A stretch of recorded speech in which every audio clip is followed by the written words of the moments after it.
Hello दोस्तों, आपका स्वागत है आपके अपने चैनल बालक ज्ञान में। दोस्तों आज हम आप लोग के लिए बायोलॉजी के जो 10वां चैप्टर है वो लाए हुए हैं। आपसे रिक्वेस्ट है कि वीडियो अंत तक देखिएगा, क्योंकि आप ये वीडियो देख लीजिएगा तो आपको समझ में आ जाएगा कि ये क्वेश्चन बार बार पूछता है कि नहीं। तो चलिए देखते हैं।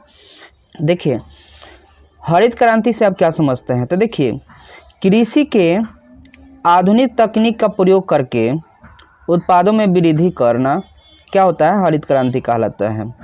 इसके लिए उच्च गुणवत्ता वाले बीज, रासायनिक खाद, कीटनाशक एवं परिष्कृत सिंचाई की ज़रूरत होती है। कहने का मतलब है दोस्तों ना कि वैज्ञानिक तरीका लगाकर अच्छा पैदावार उपजाना, बहुत ज़्यादा फसल उपजाना। कहने का मतलब है कि कम ही जगहों में ज़्यादा फसल उपजाया जाता है, तो इसको हम लोग बोलते हैं हरित क्रांति। ठीक है, चलिए आगे बढ़ते हैं।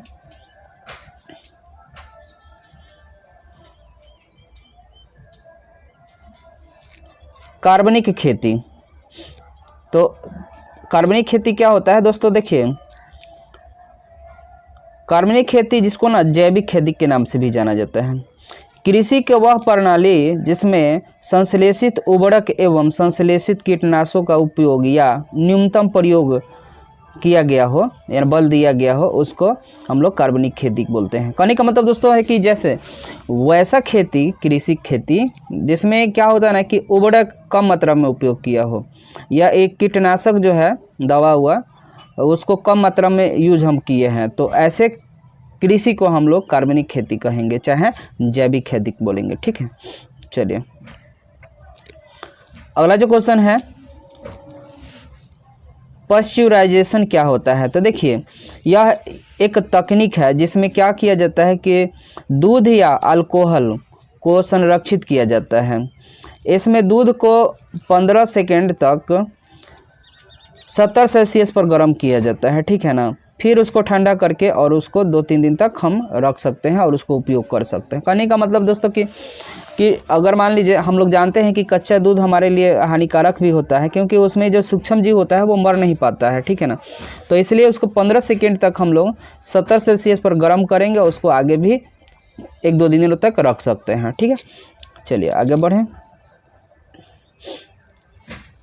दोस्तों यहाँ पर है प्रतिजैविक। प्रतिजैविक क्या होता है। तो देखिए, प्रतिजैविक एक प्रकार के रासायनिक पदार्थ होता है, ठीक है ना, जिनका निर्माण सूक्ष्म जीवों के द्वारा होता है। और ये जो क्या करता है, सूक्ष्म जीव हमारे शरीर में जो होता है अन्य हानिकारक सूक्ष्म जीव, उसको वृद्धि को रोक देता है या उसको मार देता है। समझिएगा दोस्तों, हमारे शरीर में हानिकारक जीव होता है और बाहर से हम जो ले रहे हैं रासायनिक पदार्थ, वो भी सूक्ष्म जीव है। तो हमारे शरीर में जो हानिकारक सूक्ष्म जीव है ना, तो उसकी ये वृद्धि को रोक देता है, नहीं तो मार देता है। ये है एंटीबायोटिक का काम। चलिए अगला जो क्वेश्चन है, जैव रसायन क्या है। देखिए, जैव रसायन वैसे सूक्ष्म जीव है जो मृदा को पोषक उर्वरता को बढ़ा देता है और फसल उत्पादन में वृद्धि करता है। कहने का मतलब जैव रसायन उसको कहा जाता है जो क्या होता है, मिट्टी जो होता है, मिट्टी उसकी पोषक उर्वरता को बढ़ा देता है, जिससे फसल जो है बहुत अच्छे मात्रा में होती है। चलिए आगे बढ़ें। वहित मल जल उपचार में सूक्ष्म जीव की क्या महत्व है। तो देखिए, बड़े बड़े शहर एवं कस्बों के घरों से निकला मनुष्य का मल एवं नलिया से बहता गंदा पानी वहित मल कहलाता है। कहने का मतलब दोस्तों, आप देखते होंगे शहरों में कि क्या होता है ना, घर से एक नली निकलता है और वो शहरों में जाता है, तो वो वहित मल कहलाएगा। ठीक है ना, और इनमें बड़ी मात्रा में कार्बनिक हानिकारक पदार्थ पाए जाते हैं, और इसी को क्या, इसमें जो होता है, जो गंदगी होता है, उसको शुद्ध सूक्ष्म जीव मार दिया जाता है। और फिर उसको आगे जो आप जानते होंगे कि शहरों में क्या किया जाता है कि फिल्टराइजेशन जल का उपयोग किया जाता है, वही इसमें भी किया जाता है। ठीक है, चलिए अगला जो क्वेश्चन है, भारत में विकसित 3 फसलें के नाम बताइए। तो देखिए भारत में विकसित 3 फसल हैं। पहला जो है गेहूँ, जिसमें आ जाता है सोनालिका और कल्याण सोना। दूसरा का है धान, जिसमें आ जाता है जाया और रत्ना, ठीक है।